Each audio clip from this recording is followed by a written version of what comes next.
Well, hello, once again, everybody. Welcome to the Chord Progression Podcast, brought to you by My Song of the Day, Rock 2000 to today. My name is Kevin, and I'm glad to have you here with me because I've got one hell of a show planned for you guys today. Mostly because, well, over the past weekend, a lot of stuff happened. I've got a new album from New Year's Day that I really want to talk about, along with a couple other people who really want to talk about it as well. So I'll be giving them a call right at the beginning of the show to talk about that. Also, I will end up talking about the Faint cover. Yes, the Linkin Park song Faint cover that Memphis May Fire did that they put out on Friday the 26th of April.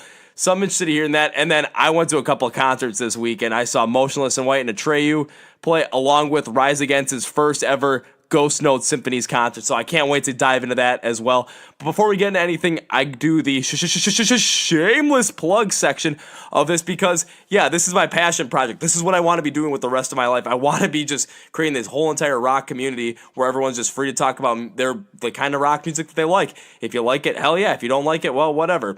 So if you want to be a part of this community, which I hope you are and hope you want to be, here's what I need you to do. First off, if this is your first time listening to the Chord Progression Podcast, welcome. I hope you guys enjoy it and hope you guys subscribe, and I hope you just come along in this journey with us.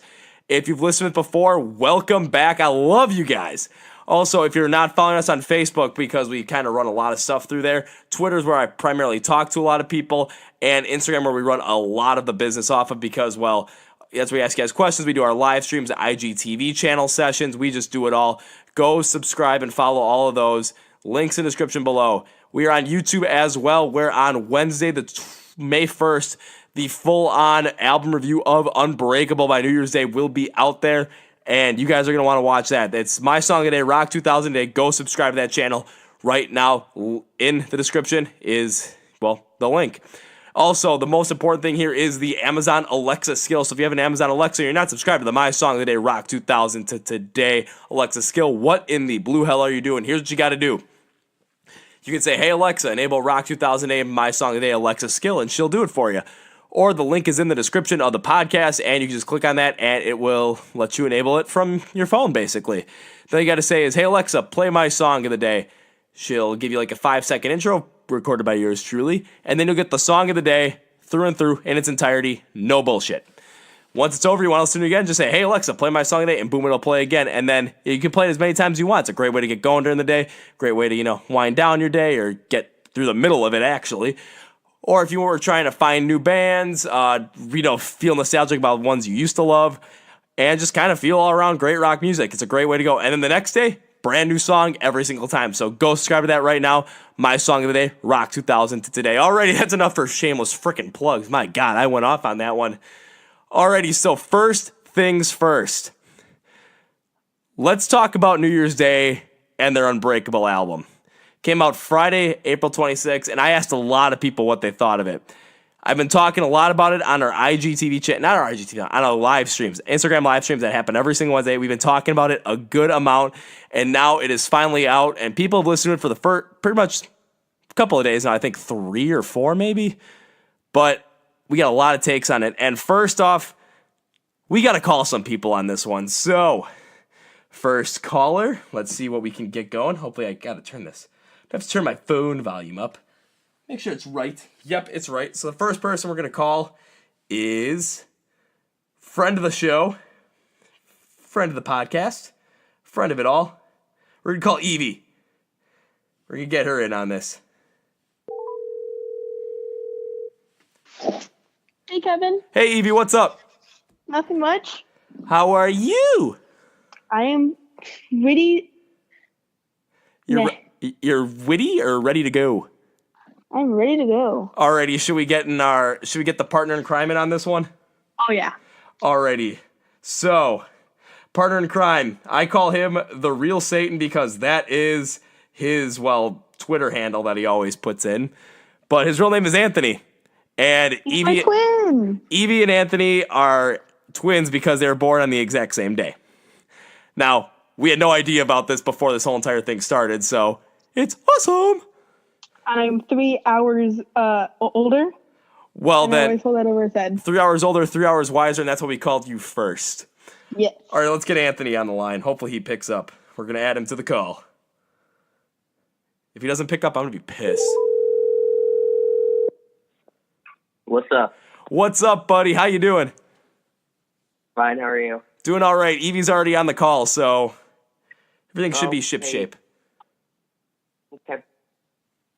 Evie, can you still hear me, or? One sec, I got him. My phone's fucked up. Let me merge the call to you. I just did that. Evie, you there? No. Yep. Alrighty, we got both you on. Woohoo!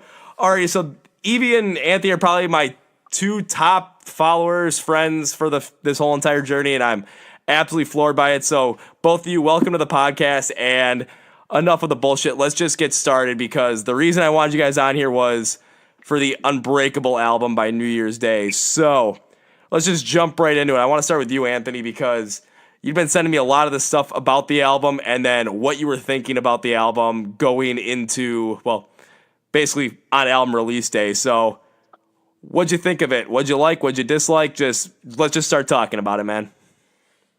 Well, when the first single came out, Skeletons, I loved the single, of course.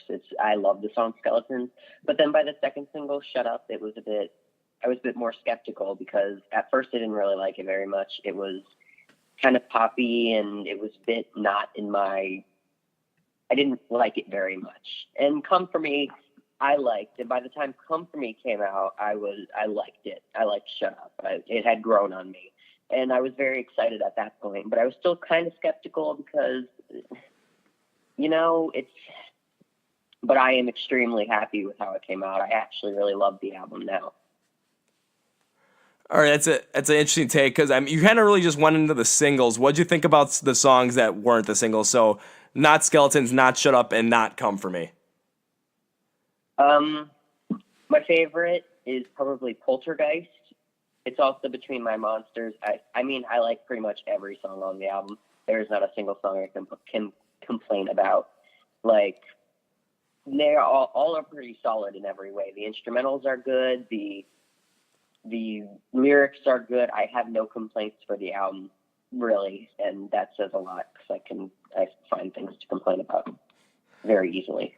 I mean, I'm just going to jump on Poltergeist real quick, and then Evie, I'll jump to you to see what you think about this. But Poltergeist, that was something I really wasn't necessarily expecting from the way the album was going, because it had this softer and a little bit slower pace to it. But Ashley Costello's vocals were something that were completely out of this world. It drove so much emotion the first time I heard it, from kind of just like, fighting off your inner demons. Actually, it was an intensity I have not heard in a song in a long time. It was something I thought was completely and utterly amazing, and it just showed off her vocal range and her vocal talent. Yeah, exactly. It's a very haunting song. It kind of gives me kind of Evanescence vibes. And I was a bit skeptical at first. When I first heard it, I liked it first listening to it, but it was kind of like the beginning was a bit, I don't know what you would call that, electronic. But then once the chorus kicked in, and then after a few more listens, I like it now. I think it adds an extra element to the song and the whole album. Yeah, it really did. I do agree with you on that. Evie, I want to get your take on that too. What did you think of the song Poltergeist off of the Unbreakable album? I only have one favorite song on the album, right? All right, and what is it? I'm trying to find in Anthony's and I's text where I said it. Misunderstood. That was my favorite one. Yeah, Misunderstood.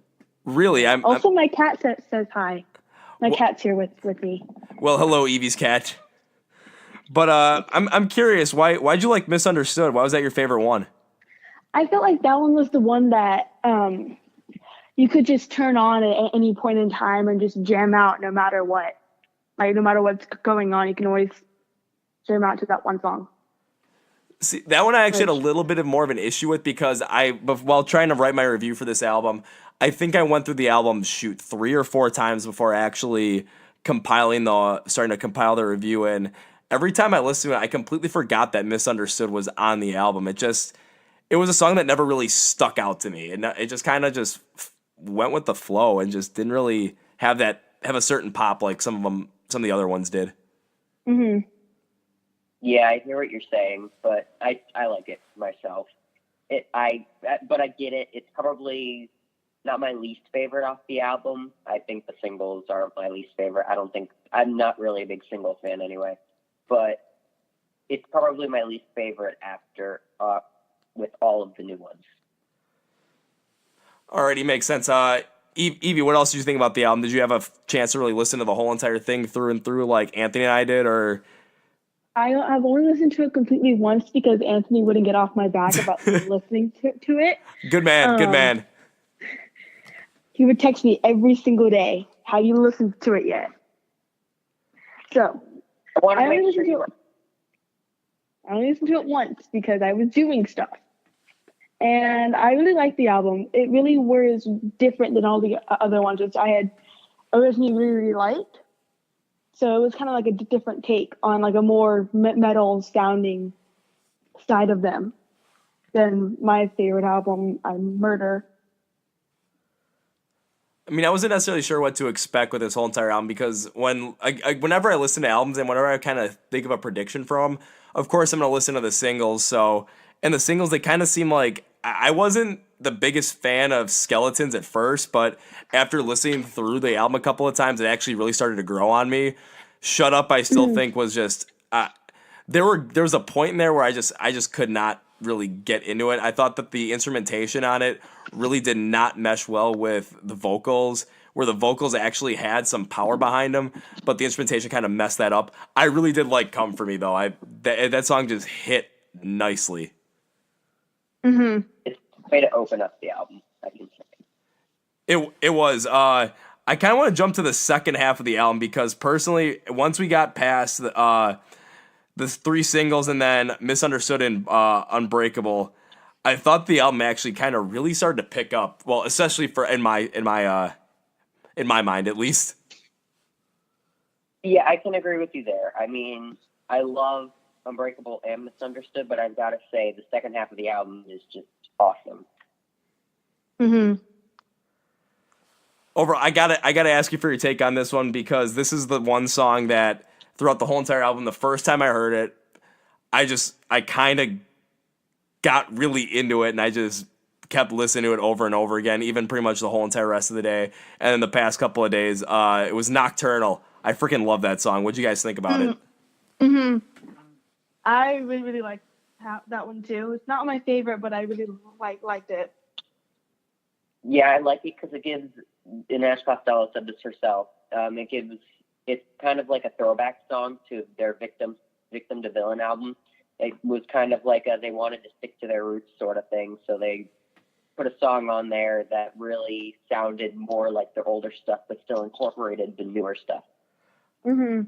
I mean, I thought they absolutely killed it on that one. It's just the focus of everything, the instrumentation, and the pace of the song, which was much faster than pretty much the rest of the album, and of course Ash Costello's vocals. Just man, I don't know what else to say about them. And that, like, in a lot of these songs, they were fantastic, and they were the driving force on why I think this album actually is better than I expected, all because of the vocal range and the vocal power that she had on a good number of these songs.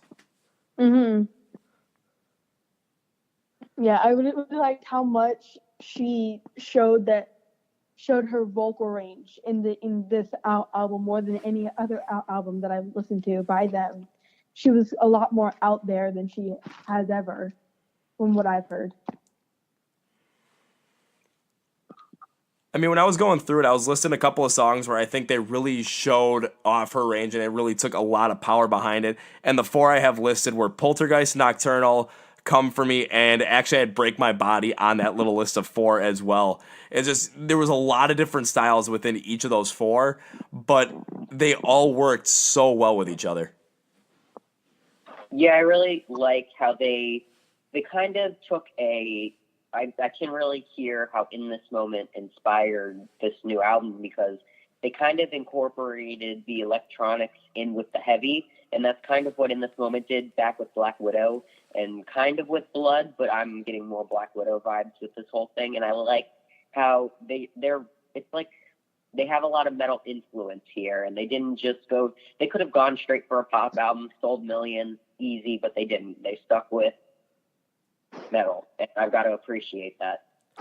Quick side note, though, before I continue on to that point, 2 weeks I will be seeing In This Moment, all based on Anthony's suggestions. So just want to put that out there because can't wait for that. But also, I do agree with you on that completely. They could have easily gone pop like I've seen a lot of other artists do this year or kind of in years past, but they really kind of just went off on what they wanted to do and a little bit more. They did a little bit of an experimentation in there, but it wasn't anything where they went real poppy. They really kind of just stuck to their guns and just kept going on the style that made them who they are. It just I think they actually improved upon it. Yeah, I think the reason why this album is so good is because they stuck to the heart and they did something that was organic. They did something that was true to who they are. They didn't go somewhere that was forced. They didn't go somewhere that people want and they don't want. And you can really hear it in the passion in the music. And I love that. There's one thing that really kind of stuck out to me in this one. I want to get both of your takes on this, but from seeing a lot of what the band was talking about with the album and then what I could actually hear in the album, there was the theme of the album was a lot about female empowerment. And there were some times where I didn't necessarily really enjoy some of the songs that they made about it just because of the way that the theme was woven into each song. And I think that's going to be on Misunderstood and Unbreakable because it was so overtly out there. It didn't really weave into the song. But then when you got to the second half of the album, when they got more creative with it and putting everything together, I thought that's where it shined brightly. And I mean, even in the review that I wrote for it, in the review I'm going to have on YouTube, I talk about how that first half of the album was kind of just like, I wasn't necessarily sure what was going on, but once they got past the singles and got into that second half of the album, holy shit, did they just come out with something fantastic. Yeah, I can agree with that. I personally like the second half better, but I also really love Unbreakable and Misunderstood, so I'm like half with you and half not with you. See, and that makes total sense. It's because we have different overall music tastes. I mean, we have similar tastes in some aspects. Some aspects we necessarily don't, but that's the great part about it because then we can talk about, we can see where each other's coming from. Yeah, I think. I know you want to talk about it at some point, and I know Motionless and White's going to be a real big debate. We'll get into that a little bit in a couple of minutes or so because I did go see Motionless and White this weekend, and we'll talk about that in a little bit. But I just want to go a little bit more on the Unbreakable album because I want to get your guys' take on it. What do you think the overall impact's going to be on New Year's Day going forward from this album? Evie, go ahead. I think that they're gonna have a really hard time to top this album because I mean this is like one of their best albums in my take, right? It was like a giant combination of every single album they've ever had, and I love when artists do that. So I think they're gonna have a really, really hard time going on with the rest of their music because I mean this album was really good. All right, Anthony, what do you think? I'm personally kind of worried because this is an amazing album. I love every single song off of it. I'm not crapping on it, shitting on it, not. I'm just kind of skeptical for going in the future because this album, and I'm fine with this. Let me just give a disclaimer. It's very the Ash Costello show. I keep seeing that over and over again, and it's absolutely true. It's very her before anything else. You can see in the album cover, it's literally just a picture of her, which she's done in the past, but it seems it translates to the music too. The vocals are front and center more than ever. And I don't mind this. It's just, there's a point where it can go too far. And I feel like if they might end up doing that, they might end up going too far with the next one. And I'm kind of worried about that, but I'm optimistic for the future because this is a great album. All right, that's a good take. I kind of have to. I'm gonna go short term and long term on this one. So short term, so I'm just thinking this year because I've been looking at some of the stuff after it's come out. They are going on tour and they are going to be headlining a good portion of it, which I think is fantastic. I think that was a thing that this album really helped out with. And I looked at it and coming close to me, I think they're going to be in Madison, Wisconsin, same place I was at the show, the Trigger Motionless and White show this past weekend. in July. Unfortunately, I think I'm running like the Tough Mudder that Saturday, that like the next day.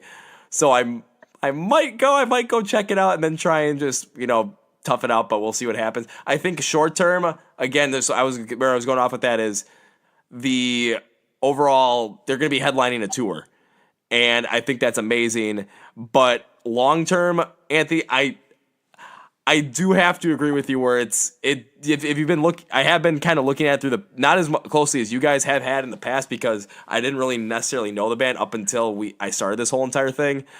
But from what I've seen as things have gone on, it is kind of becoming the Ashley Costello show, and she is front and center. I do agree with you where the vocals were much more front and center on this one, and it does create a dangerous potential path to turn into something where it's a one-person show, and we have seen that happen to a couple other bands. It's happened to Bring Me the Horizon.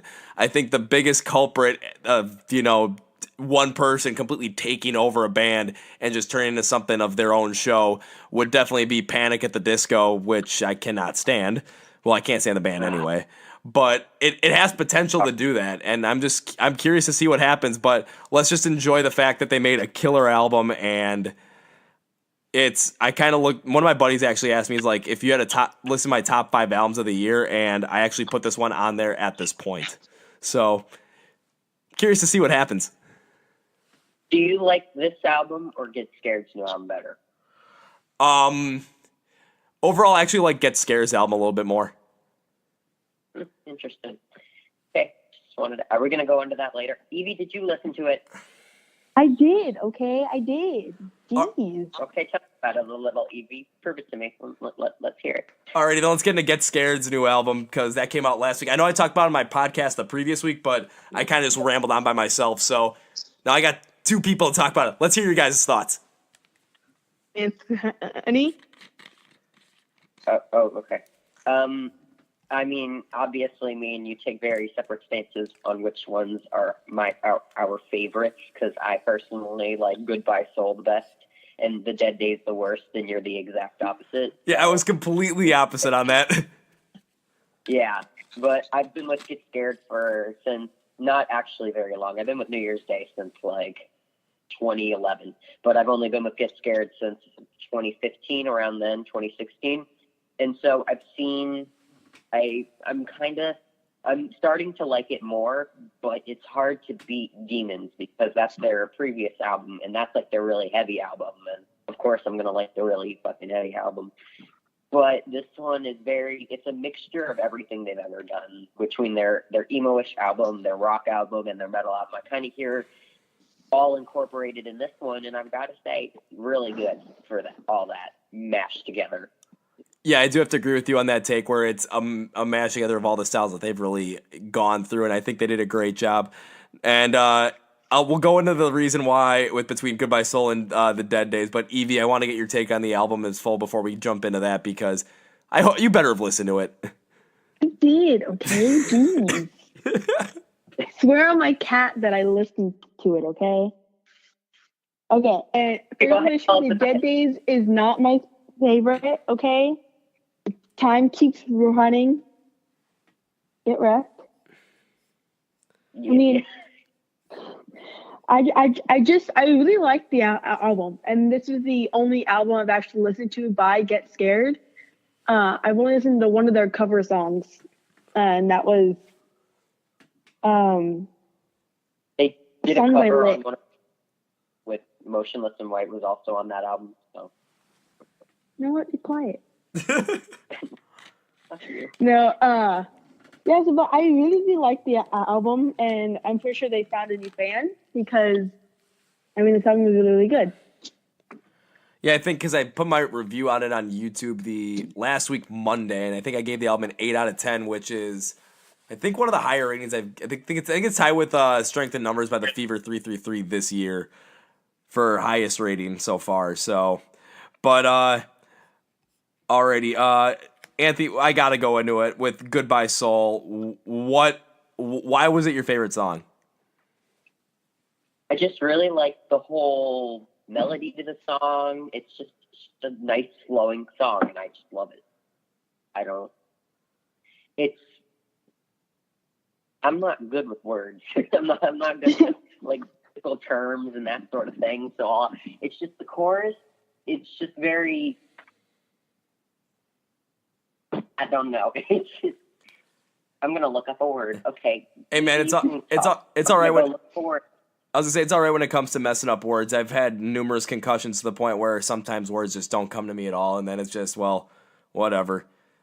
I mean, I got hit in the head with the saber, and I just laughed.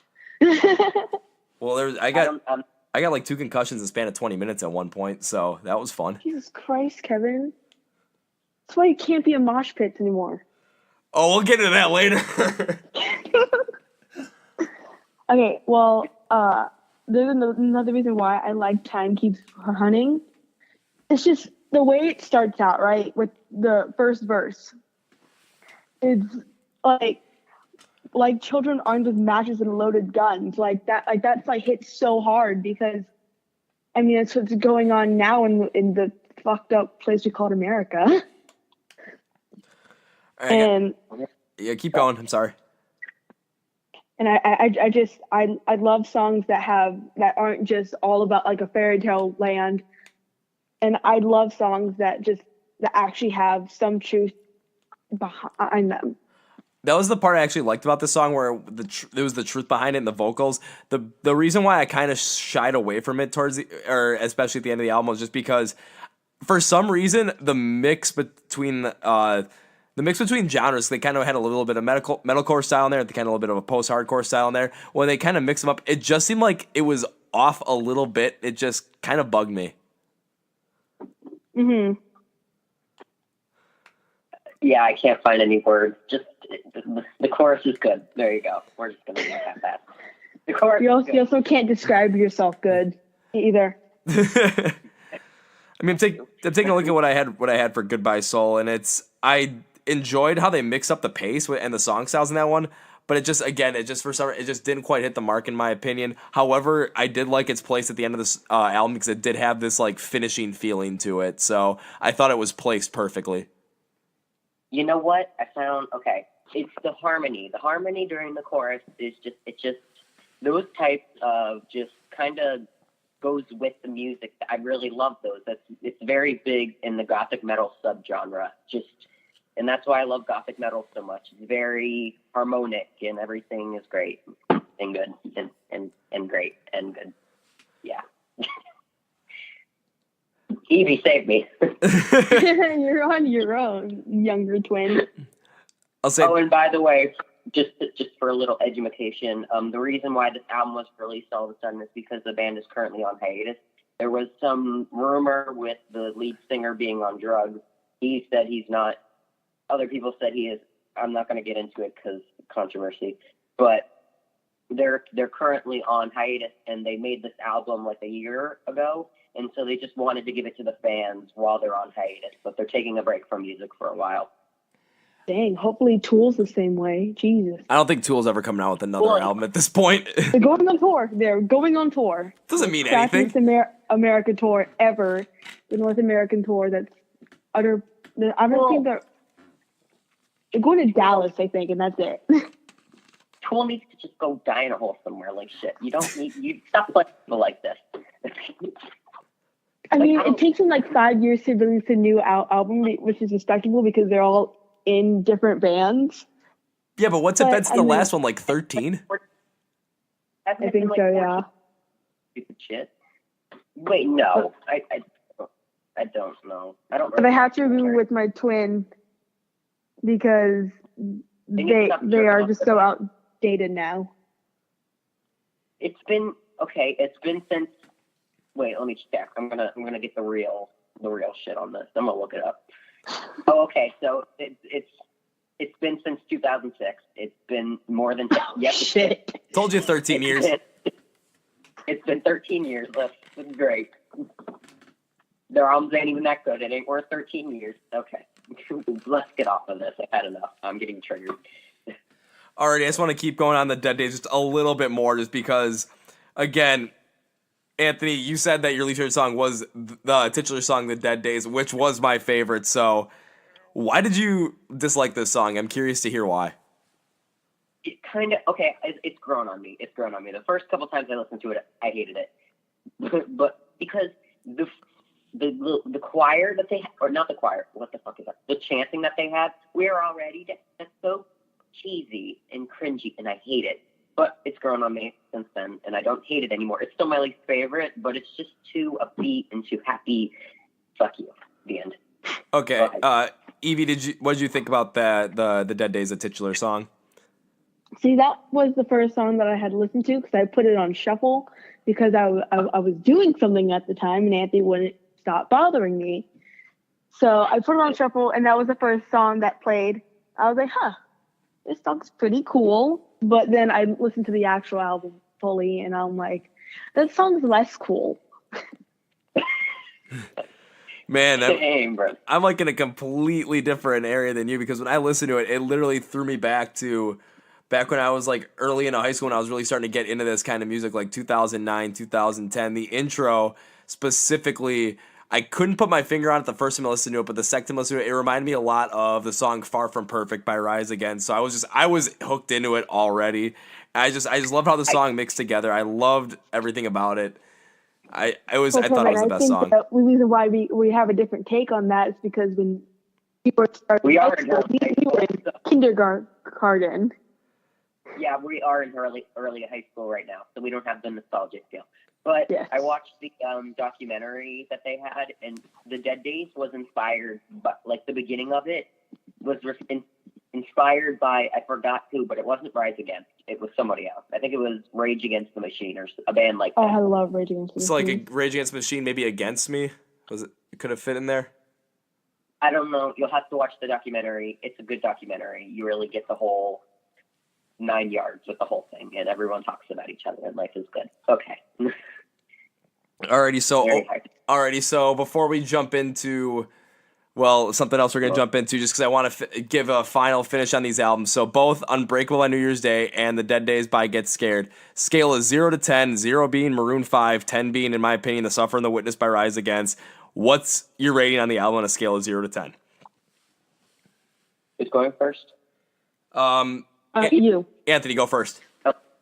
Oh, okay. I give both 10, but that's because they're both like my all-time favorite bands, and I love them. I give 10s very loosely, but I also give 1s very loosely, so there's that as well. All right. Now you say that my new husband is like a 5, so. So average. Yeah. So Anthony, do you want to tell him about our new husbands? Wait. I forgot what the question was. No, we got Evie. Well, Evie, I gotta get your last one before we talk about that. So, Get Scared, The Dead Days by Get Scared, Unbreakable by New Year's Day, 0 to 10. What's your rating? Anthony asked me about this, and I gave New Year's Day 8.56, and I gave Get Scared, I think 9.56.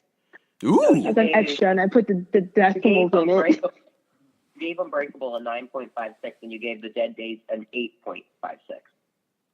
Keep being. I said the right numbers, okay? Yeah, you switched them. Yeah, alright. You know what? Just to finish that out, I gave The Dead Days an 8 out of 10. I will not say what I gave Unbreakable because I'm saving that for Wednesday when the video comes out. Won't this podcast not be out until after Wednesday, so you can just tell us here? Yeah.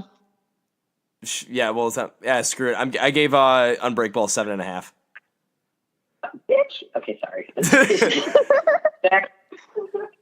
Alrighty, because you guys are the two best for this whole entire thing. So I'll let you know. So yeah, there you go. Alrighty, so let's talk about new husbands. I gotta hear this from you guys because I'm curious. Okay, so this whole story started when I divorced my ex-husband Andy Biersack, right? Because his album was shit. Yeah, I know you really did not like the Ghost of Ohio. All of them, so much. Okay, I like the Shadow Side. The Shadow Side was really good because he had short hair that was cropped from the side, and I thought it was really hot. Okay, sue me. That makes the music good. Sue me, Anthony. Quiet. Like, I'm falling. Goddamn. Okay. Are you gonna continue the story? Yes, I am. Okay. So then I told it went from like 3 different guys, right? First it was Chris Motionless, right? Because Motion. obviously. Yeah. And then it was Ricky or right? Because obviously. And now I finally go, Anthony. And then it is who it is now, Vinny Morano, the drummer for Motionless in White, because he's a short bean who said I was pretty. Oh my God, he is extremely fucking And so, dude, I'm 5'2.5". So I'm looking at pictures. You're 5'2". yes, I am. Okay, I told you this. But at 5'5", shit. Oh, you guys are small. I am the I'm like second tallest person in my family. I haven't measured myself in forever. I think I'm 5'2", 5'7" now. I don't know though. Yeah, you still got time to grow.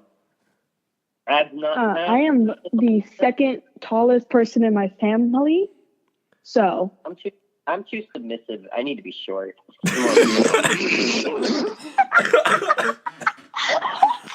Oh my God. Oh my God, we totally had a conversation about this too. We did. We did. You're welcome. Oh my God, there's no way I'm cutting that out. That's hilarious. This is why he's my twin. He says everything that I'm thinking. Now this is child pornography, Kevin. You're letting this happen. Kevin's also like 25, so. I'm 24. Ding ding. Not the My same thing. sister's 25. She just got married. And I'm forever alone. 7-year-old child. Alrighty. Okay, Anthony, who's your husband now, huh? Yeah. Come on, Anthony, tell us.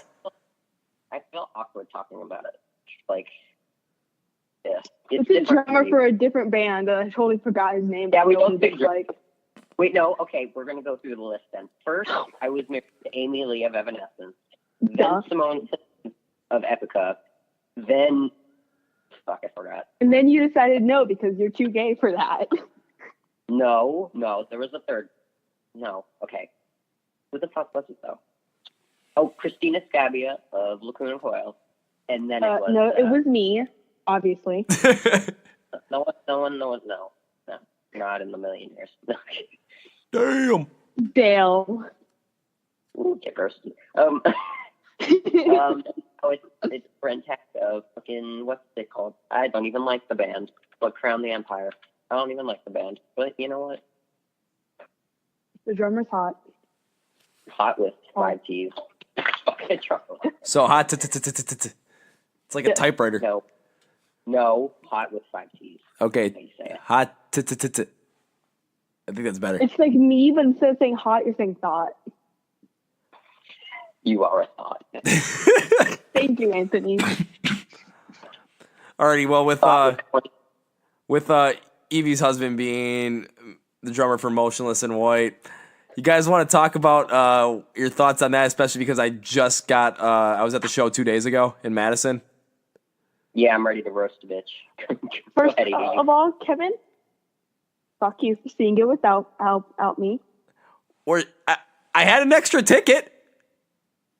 And I'm 15 in San Antonio, Texas. Yeah, so you see the conundrum? I don't live that far away. I don't live that far away. You guys are like... You know what, Anthony? I'm like to the right a little. Hush. I'm completely in the South. Yeah, I'm way up north here. I was there for a week, like, okay? I'm like north-ish in the middle to the right.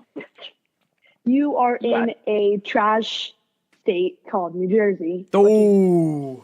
Literal trash. I have lots of forest land. Our people fucking suck, but I don't leave the house anyway. But our forests, they're nice. All right, enough about forests and shit. Let's get into this Motionless in White stuff, and because I really want to talk about this show. And I mean, we don't really have to talk about Atreyu that much, just because Atreyu was okay. The bassist jumped into the middle of the mosh pit, which was cool. I think I had the video up somewhere. Yeah, it was pretty awesome. He looked for shit. Wait, He looks really short. I'm gonna look it up. He is short. He really is. He actually might be the same height as you. Well, Anthony. Okay, so this is a great day to talk about Motionless in White's new album. Do you know why? Because their Disguise came out today. I was in first period, and I got in trouble for being on my phone, but I watched the entire thing. I watched it while taking a shit at work. I watched it right when I woke up because I'm like, ooh, shit, I'm getting notifications, and I'm not going to give my opinion on it yet. Evie, you first. I was in first period reading Juliet, because you're reading Romeo and Juliet right now. So I was distracted. Yeah. You clearly made the right call by watching the music video, though. Yeah, obviously.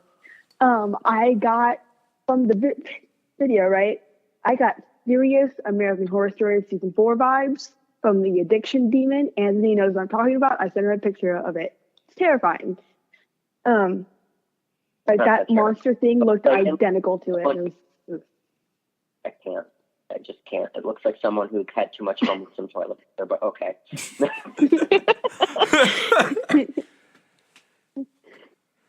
I'll send you the picture later. Is it my turn now to shit talk? Yeah, now it's your turn to shit talk, Anthony. Let's hear what you got. Be patient. Okay. The song itself sounds like everything else the band's ever released, which is already pretty annoying because I'm like, whatever. Okay, before I get into the music video, Brand New Numb itself. I mean, it's like the first couple times like this is cool, it's something new, but now I'm like, kind of sounds retarded and it's kind of cringy just a little bit. And it's like, this is why I'm the smarter and older twin, because I have the best song taste. You're a fucking lie. Okay, next. The music video sucks ass. It was boring. There's the band shot, which is pretty much black and white the entire time until the end, and then it's purple. Oh my god, fucking purple. Yay. And then we have like the fucking weird demon looking thing, which I'm like, it's been done and it's been done better, and like it's boring. And I yawned halfway through and I stopped paying attention. But then I went back later because I'm like, shit, we're probably gonna have to talk about it. So I watched it again, just as boring. Necessary Evils music video was better. Fucking 570 was better, and that one was still pretty boring. All the ugly fans were in the audience, whatever. I did not like 570. I hate that song. I hate that music video. My least favorite Motionless in White song. They played that song during the show, and I really wasn't feeling it. I hate Loud. Loud pisses me off every time I hear it. It's so. I really like Loud. Loud is one of my favorites. And then Voices also. I'm like, you guys are both fucking boring. Get out of my face. Like, god damn. All right, I kind of agree with Anthony on this one with Loud, just because it just sounds a little bit sedentary, just kind of. It sounds like every other. It sounds like everything you'd hear on a fucking rock radio. Like it's the exact same thing. Yeah, but I'd rather go. Actually, I'd rather not listen to either. Go fuck yourself. I gotta agree with you on Loud, but I have to strongly disagree with you on Voice. I think Voice is a killer track. I love that song. You'll get bored of it soon. Give it time. It's just your first song by them. You like it now, but I give it a. But that's not even my favorite. That's not my favorite. That's not even my favorite song by them. Holy shit! What the hell was that? My cat. Cat, shut up. We're talking music here. Unless you got to take on Motionless in White, then I don't want to hear it. Honey, she hates his opinions. Alrighty, well, I'm gonna go into this the Disguise video because I didn't get to get my little spiel on it. The song itself, I actually really do like the song because again, it's for the same reason why I think Anthony dislikes it, just because of the fact that it is pure Motionless in White, and it sounds something that's, again, I just really like it. However, I guess for a new listener, it's gonna be good, but I've been listening since their Reincarnate album, and honestly, it's the same thing over. You know what, Anthony? Get wrecked. I've been listening to it since Creatures. Been listening to it since Graveyard Shift, since Evie told me to. Get wrecked, Anthony. I was there when they had Angelo Parente. Okay, and okay, and they haven't gotten any better since. They've gotten. Yes, they have. They've gotten so much better because they've gotten Vinny. No, okay, sorry. They went up a little. During Reincarnate. Graveyard Shift kept at the same level, and now they're rock fucking bottom, where everything sounds the same. It's not even that fucking heavy. It's like boring. So it's almost as a bottom as you. Excuse me, bitch. Oh, Jesus Christ, this is awesome.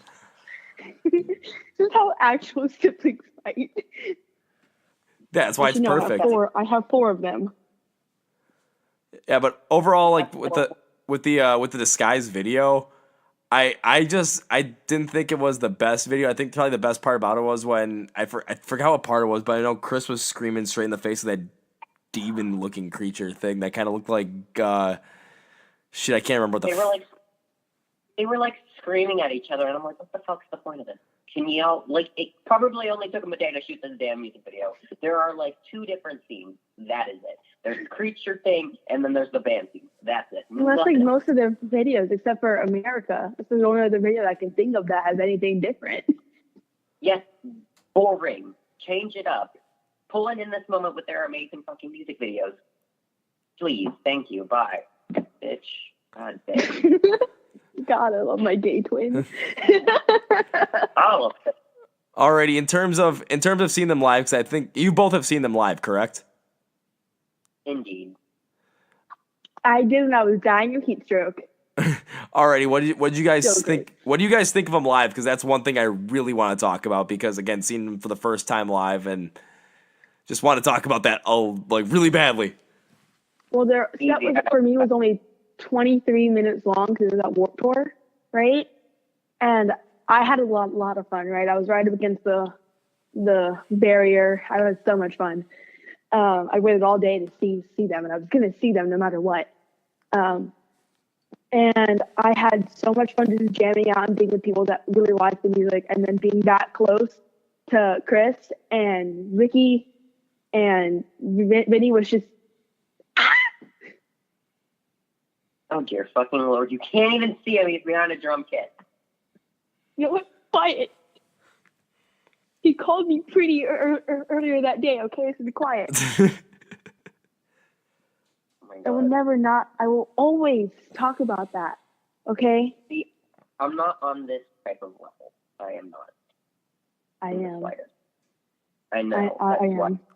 All right, Anthony. Well, when you saw them live, what did you think of that show?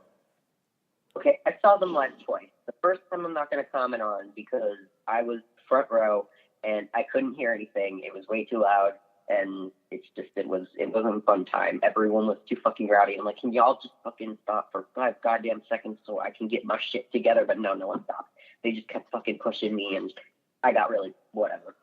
And why are you sending me shit? Okay. It's funny.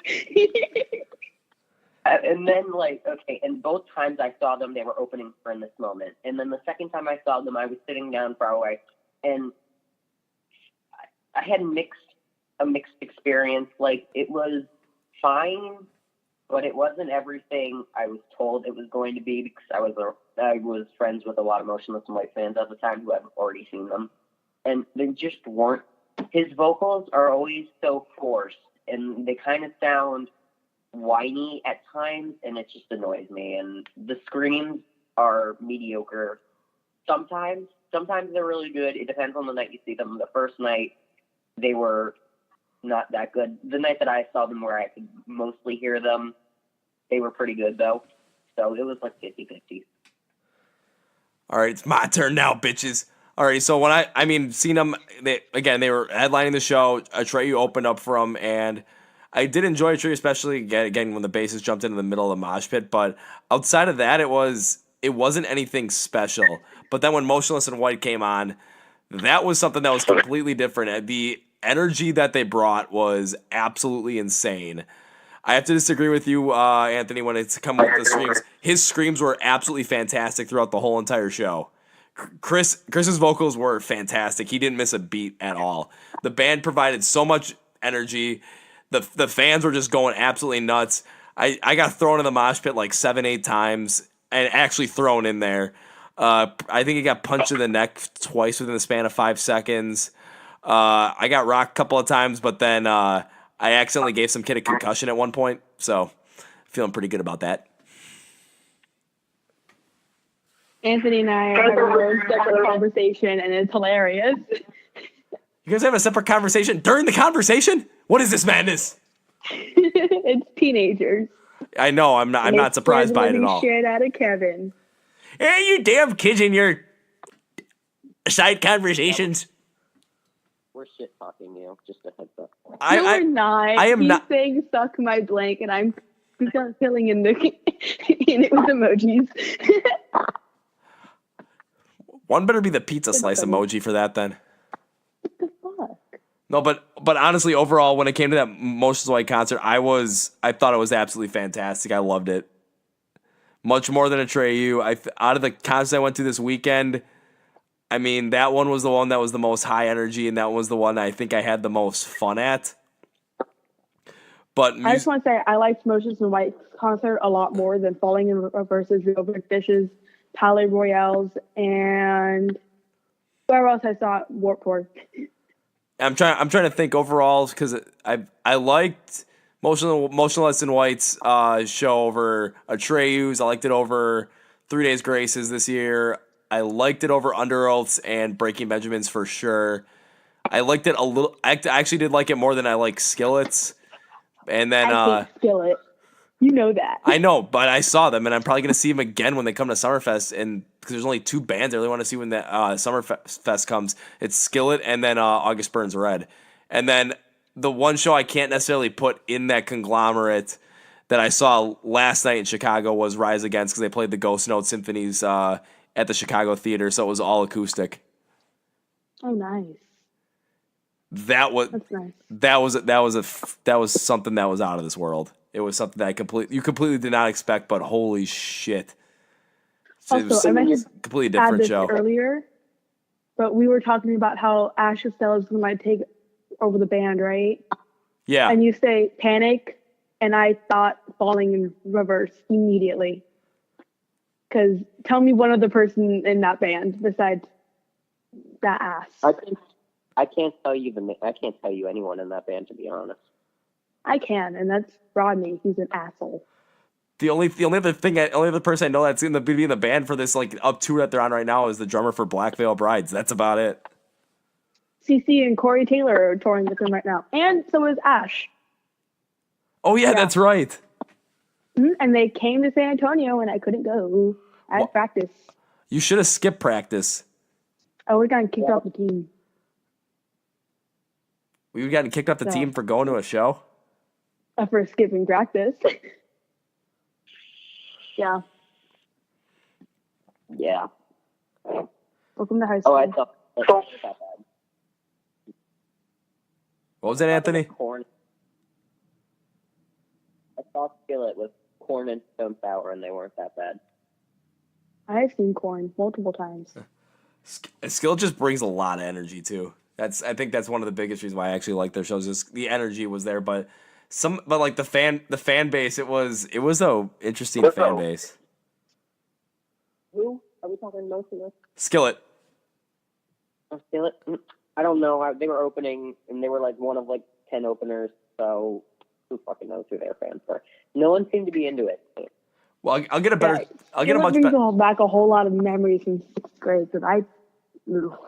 I'll get a much better take on the Skillet fan base when they have or they're one of the side stage headliners at Summerfest, but that'll be like an hour and a half show. So and there's people that sit out there all the time just from noon till when the headliner goes on at 10. There's only one band I ever did that for, and I don't really need to say who because I'm pretty sure you guys could guess at this point.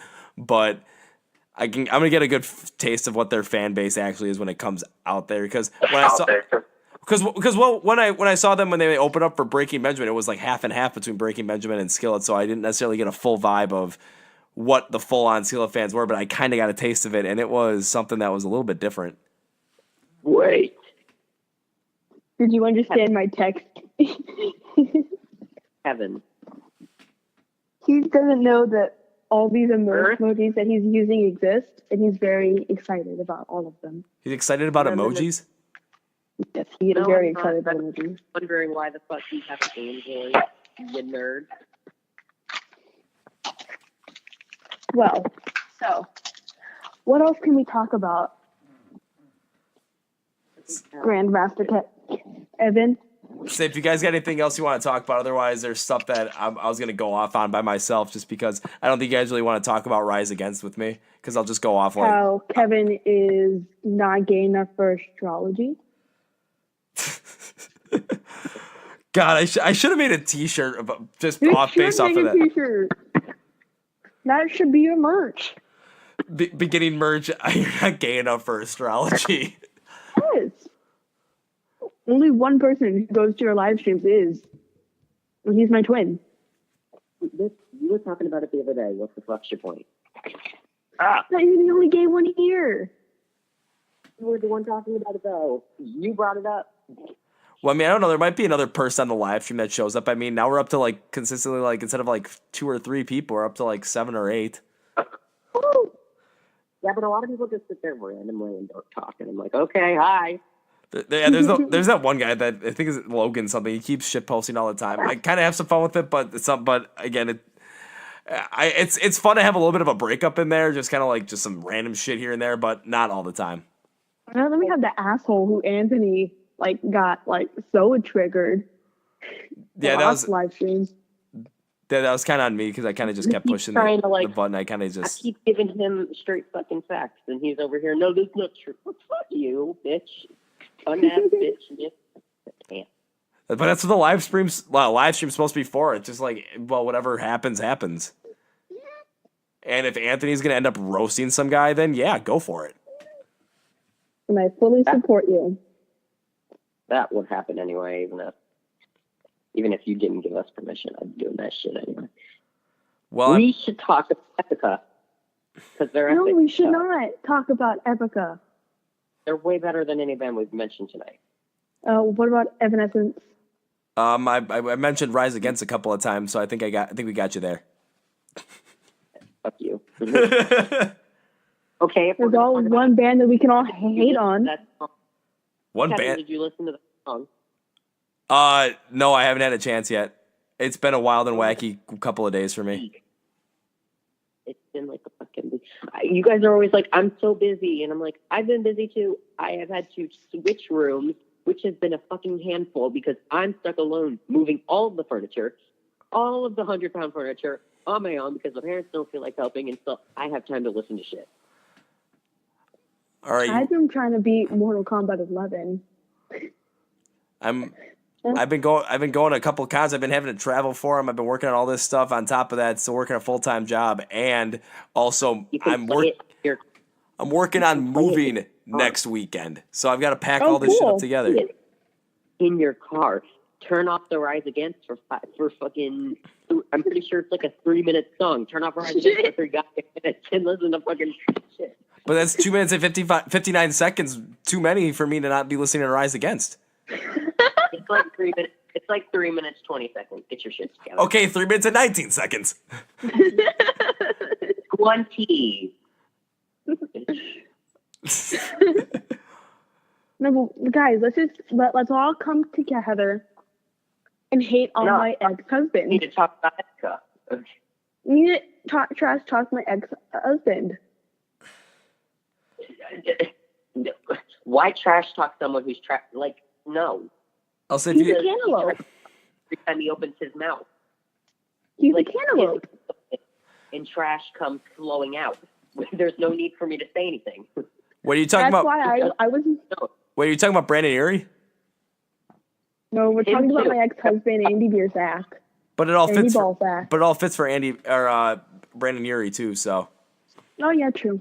Works for Brandon Urie too, but we're talking about Andy Ballsack here. That's what my mom called him all the time. Your mom's a pro, and you're gay. No, you. No, you. Teenagers bickering. No. Gotta love it. We need to figure out things. Kevin, No. you're our dad. I am dad, but I'm just kind of just letting this He's happen not right the now. father. I'm the father. Thank you. No, you're not. You just said how much of a bottom you were. What? Sorry, I'm eating Peeps. You just commented how much of a bottom you were. Wait, You can't be a daddy. Evie, if are you're a you bottom. you're eating Peeps? Yes, I am eating Peeps. Okay, don't judge me. No, I'm gonna ask you this question. Now I'm gonna judge you off this question. Have you ever done peep jousting before? What the fuck is that? Okay, I've tried to smoke.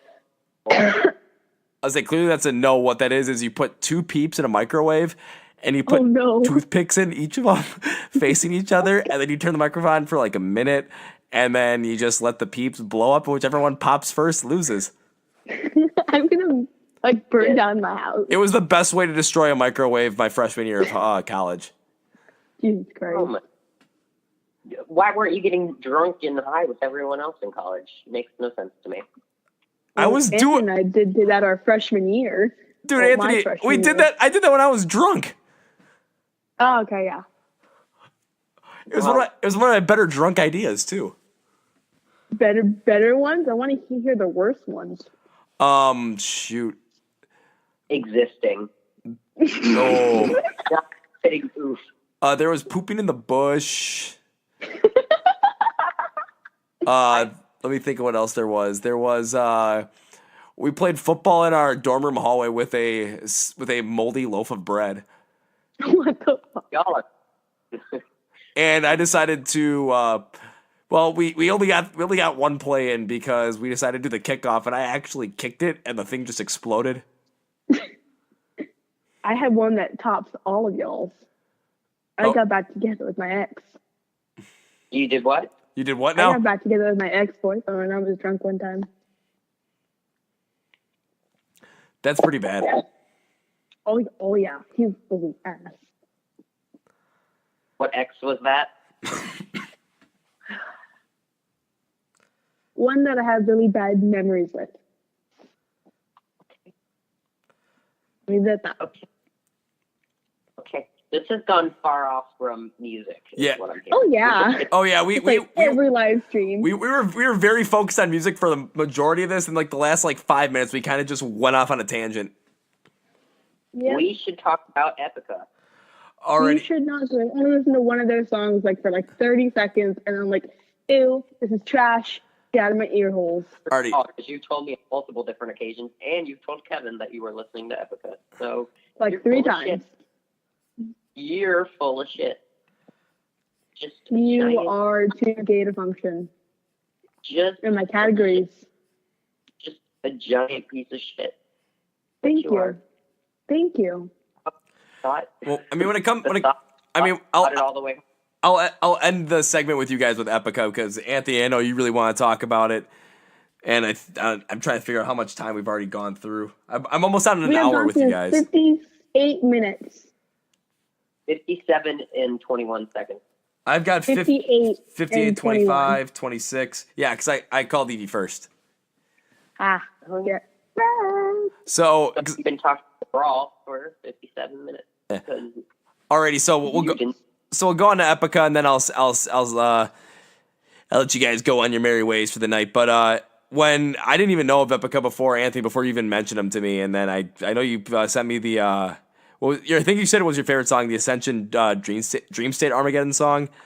That was, I mean, I'll put it this way: Epica, the name of the band, perfectly described what that song was. It was just freaking epic. You don't have any other jokes to make? It's been a couple months now, Kevin. You've been making the same joke every time. I'm making dad jokes here. Remember, I am dad. You are not dad. Dad jokes for the win. Not dad. Not even close. Yes, he is. Alrighty, Anthony. So let's hear you talk about Epica. What you got? What you got first? What you want to talk about? No, let's let Evie bullshit some more. Go ahead, Evie. It's not. Because then you're going to... No, it's not. Let's let the younger, stupider twin talk. What? I can't hear you. You sound like bullshit. Go ahead. I said let's let the younger and stupider twin talk. Says the one who said stupider and it ain't even a fucking word. If you both ain't gonna talk, I'm gonna send you your room without supper. So, yeah. Joke's on you, Kevin. I have enough food in my room to last me 3 years. So do I, except my room's non-existent right now. So I'll just cut you. Let's let the twin who actually has a room right now talk. Okay? Thank you. All right. How about someone who's way far away from both of you? So fuck you. All right, so we're gonna talk about Epica, or he's gonna leave us sit. Nah, let's not. I would just fangirl for a while and it would get annoying. What We need a band that we all listen to, 3 of us collectively, because we're all here. Well, it's not gonna be any of my bands, because y'all all hate my band except for Motionless. Well, I mean, pretty much the 2 bands we talked about that we actually agree on, we already talked about with New Year's Day and Get Scared. Well, Kevin, you said you've listened to some of the Get Scared's earlier stuff as well. What were those that you listened to? Well, because again, when you mentioned it to me, I was looking up trying to find stuff like about that new album that I couldn't find anything online, honestly, until it came out 2 days after you told me about it.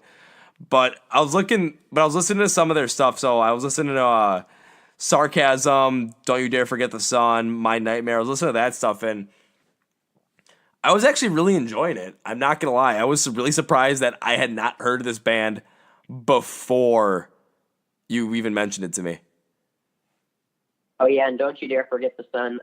That's actually sung by a different singer than all of the other shit, because the singer had to go to, I think he had to go to the hospital because he tried to commit suicide, so he was on suicide watch, and so he had to leave the band for a little bit, so they released an EP without him. Oh, that's why it was an EP. Okay, because I couldn't figure out why that was an EP. They have another one too. They have what the fuck is that one called? I don't know. They have another one. I cannot remember the name of it right now, but it's in 2 parts. There's the B-sides as well. Cheap Tricks and Theatrics. Yeah. The only reason I do this is because I pulled it up so I could actually sound smart. I was gonna pull it up. Sarcasm is a song. But I Not the other song by Get Scared I've ever listened to is Sarcasm. Everyone's heard that. Exactly. I mean, I'll put it this way. Overall, I'm, again, still surprised I had not listened to this band up until this point. And people have been asking me about them. I keep like telling them, yeah, listen to the Dead Days album because it gives you the actually full mix of what they are able to do. And I've been getting positive reviews from people that I've suggested the album to. Either my friends, either people that I work with who are actually scared of the music I listen to, which is absolutely hilarious. I don't get those people. I scare people. Music. It's fucking music. How can you scare someone with music? And, like, your music scaring people? Your music. I mean, I get black metal, but, like... Norwegian death metal. I work with a bunch of suburban people who think shoot, Justin Bieber is the greatest thing to walk the face of the earth. I go to high school with a bunch of kids who think that Cardi B is the next god. So yeah, that's definitely a lie. I was surrounded by a bunch of Brandon Urie fucking pull their dicks out for him, and I'm like, you need to not. Y'all, he ain't shit. His voice is so fucking annoying. His music is boring, and it sounds like it's pop garbage now. That's basically what it is. It always was. Their emo shit sucked too. Yeah. So where the fuck you're coming from? It's so okay. Alrighty, so that's one thing we can definitely agree on. We all dislike Brandon Urie. Oh yeah. It's Brendan Urie Show is what their name should be. Brendan. Well, I think I've gone off on that a couple of times already. Well, not in the podcast, but in other places. And then there's fucking... I don't even mind Maroon 5 that much. I don't give a shit about them. Their music doesn't annoy me as much as Panic! I think it's more of... It's less... The reason why I hate Panic! At the Disco so much is not because of the music itself. Because it's like every other band. They're just annoying. I don't like them. The end. But it's the fact that the fan base goes out of their way to call them rock. Goes out of their... I've heard people say my favorite metal band is fucking Panic! At the Disco, and I nearly flipped my shit. Like, that's what pisses me off more than anything. And people think they're fucking edgy for listening to Brendan Urie and fucking Billie... or however the fuck you say her name. Eilish. She talks about her dead fucking friend or whatever. And then there's... Billie Eilish, and I actually like her a whole lot. They listen to the fucking mainstream ass bands that try to be edgy just for the sake of being edgy when it doesn't translate that well and it sounds so unfucking natural. And like you're not different from everyone else. People think they're different for listening to this shit, but they're not in the slightest. That's what everyone else is listening to. It's just not on the level of rap and pop, but it pretty much is at this point. I mean, you're not special. Like, you're just like everyone else. Evie, you're different, though, because you actually listen to some good music outside of that. Don't just listen to Billy whatever the fuck all day. Eilish. I thought it was Elish. Eilish.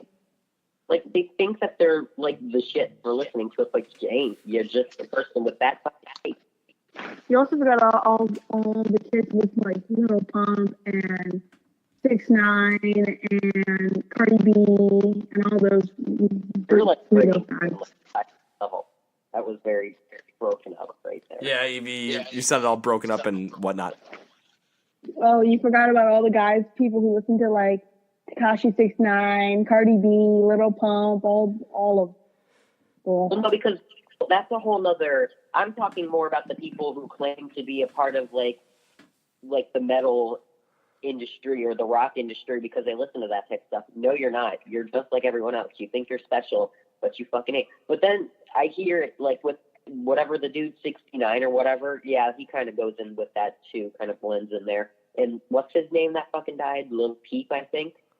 Like, you ain't shit. Okay, I'm done ranting. I'm going off.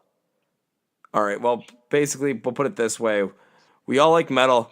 We all hate Brandon Urie and SoundCloud rappers. Oh, yeah. Correction, Evie only likes Motionless and White, and they're barely metal anymore. Okay, you were forgetting the fact that I like Korn, Slipknot, Metallica, Megadeth, all those cool ones from like the 80s. Okay, Metallica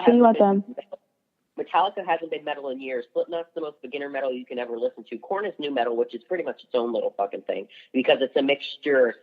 New metal is like a mixture of some metal and also like fucking, what's that called? Alternative and like post-hardcore.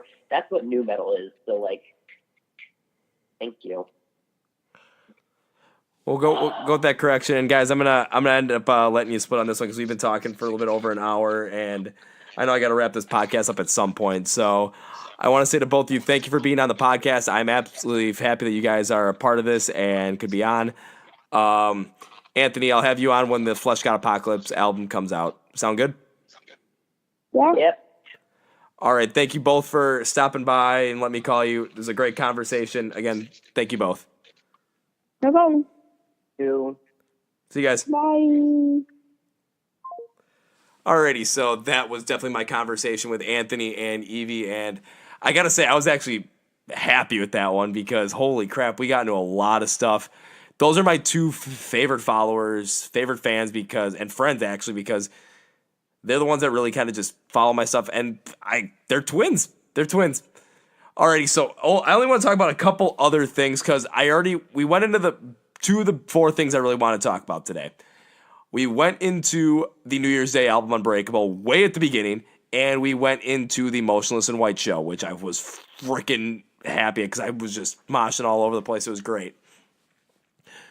The biggest other thing I want to talk about is the fact that I got to go see Rise Against and the Ghost Note Symphonies show in Chicago on April 28th. So for those of you that don't know, in 2018, Rise Against came out with an album called Ghost Note Symphonies Volume 1, and it was more acoustic. It was actually an acoustic album of 10 of their songs ranging from all over the place. Let me get you a list of every single song off of the Ghost Note Symphonies that they redid. Or basically, they didn't redo them, they just kind of made an acoustic version, but they did it a little bit differently. Or at times they changed the vocal pattern a little bit, add some strings. I mean, they just made it their own. I was very, very pleased with the project. It was my most surprising album of 2018 because it was something I was not expecting. Don't think anybody was expecting it, but it was, again, fantastic. So the songs off the Ghost Note Symphony album, they did The Violence off of the Violence album, or the Wolves album. Audience of One off of Appeal to Reason. Faint Resemblance off of, I think that was off of The Unraveling. House on Fire off of course, Wolves. Like the Angel off of RPM. Miracle off of Wolves, which is, again, fantastic. Savior off of Appeal to Reason. Wait for Me off of Endgame.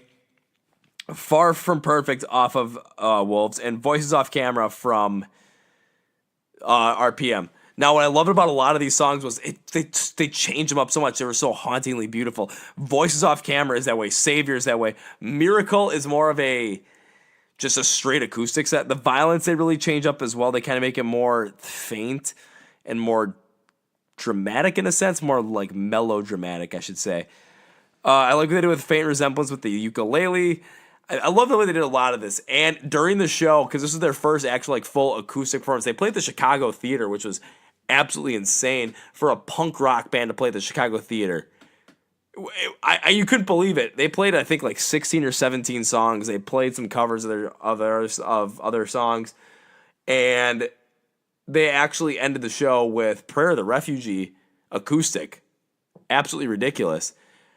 And it was a show that was definitely built for the long-standing fans of Rise Against, which is why I was so happy to be there.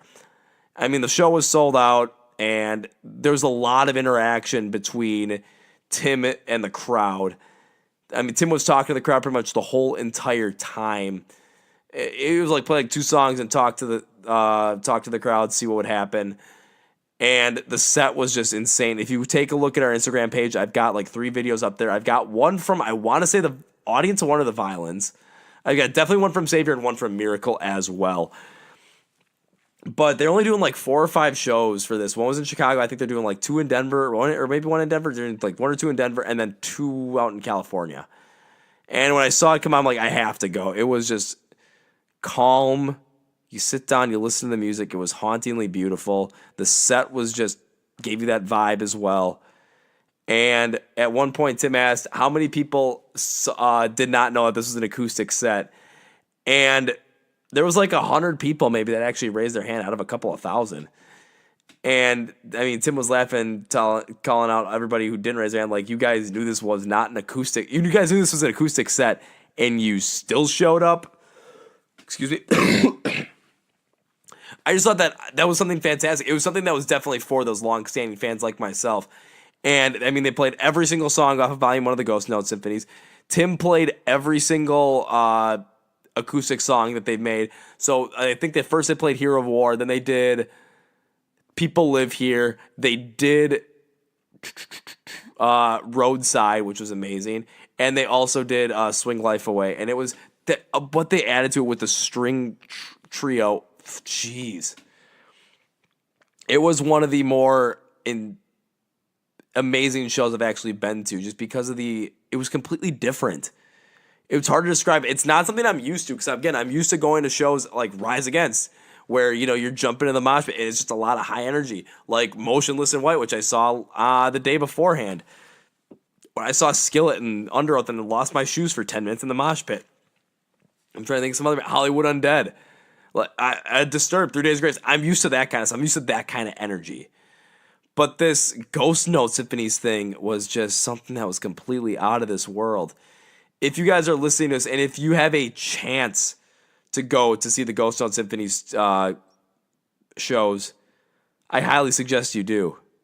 It's something that it's amazing. If you've got like a boyfriend or girlfriend or something that really loves Rise Against, that's definitely a show that you guys want to go see. It was something that would have been perfect to take, you know, like a loved one to. It was fantastic. Or just go by yourself and enjoy the music. That was something that I was there for. I just was there to enjoy the music. I mean, it took me an hour and 15 minutes to get to Wilmette, Illinois, to get on the train, another hour to get downtown to the Chicago Theater. And then in Chicago, I was there for like an hour before the show started. Face to Face, another punk rock band that the guys from Rise Against actually grew up watching. And Tim told us a story about how he jumped into the mosh pit during a Face to Face concert back when he was 16. So it was ridiculous. When Face to Face played, they kind of just played an acoustic set.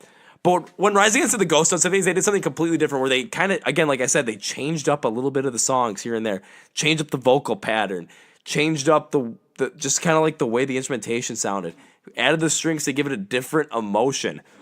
When you listen to Voices Off Camera, it is a completely different song in between its version on the Revolutions Per Minute and its version as the Ghost Note Symphonies. But it's still equally as powerful. I think more powerful in the Ghost Note Symphonies. Savior goes from a just my favorite song ever to this hauntingly beautiful song. The violence sounds a lot more eerie and a lot more like, you were like a defeated feel. Audience of One, again, I think that one sounds pretty much very similar because Audience of One kind of had that vibe already. Faint Resemblance had a much more peppy sound with that ukulele.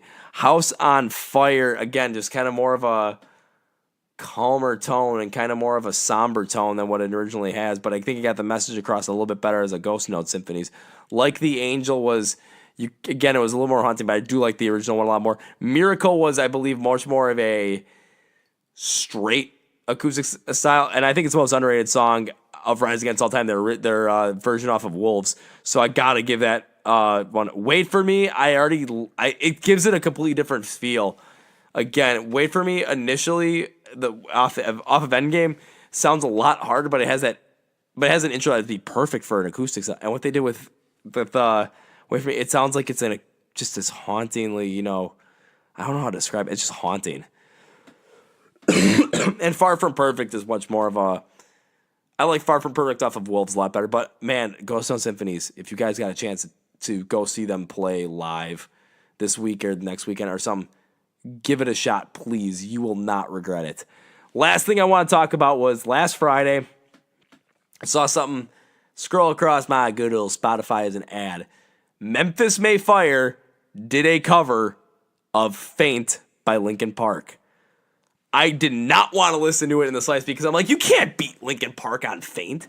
I mean, it's when you're coming to cover a song, I always expect the worst.